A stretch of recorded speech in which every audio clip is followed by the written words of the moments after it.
Le Puy des Martyrs, un témoignage amer de 447 victimes. Le Puy des Martyrs est situé à l'ouest de la wilaya d'Oum El Bouaghi.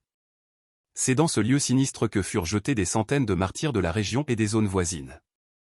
Il a été baptisé de ce nom après l'indépendance, lorsque l'on découvrit que la France coloniale y avait massacré 447 Algériens, parmi lesquels une jeune mariée et son époux, avant de les y précipiter pour tenter d'effacer les traces de ces crimes atroces contre un peuple sans défense, mais déterminé à refuser la soumission et l'esclavage.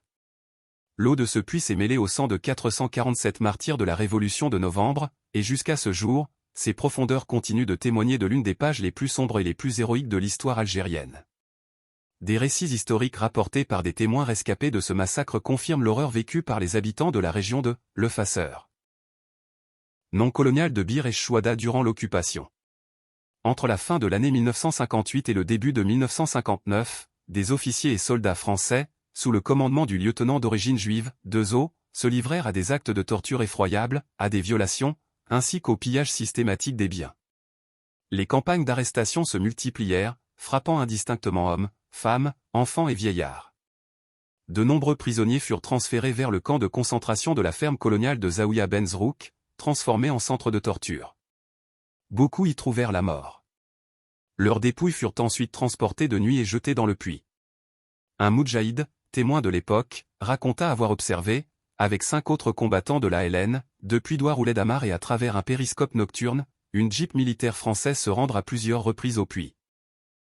Ce n'est qu'après l'indépendance que l'on découvrit que ces allées et venues servaient à déposer les corps des martyrs. Les soldats français y jetaient les cadavres, puis répandaient des substances toxiques pour dissimuler les traces du crime. Le puits, profond de 43 mètres et contenant 2 mètres d'eau, devint ainsi un charnier.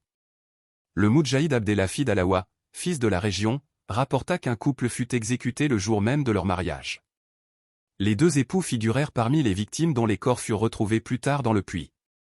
Le 25 juillet 1962, à la faveur de témoignages jusque-là tenus secrets par crainte de représailles coloniales, les autorités locales procédèrent à l'exhumation des restes des 447 martyrs.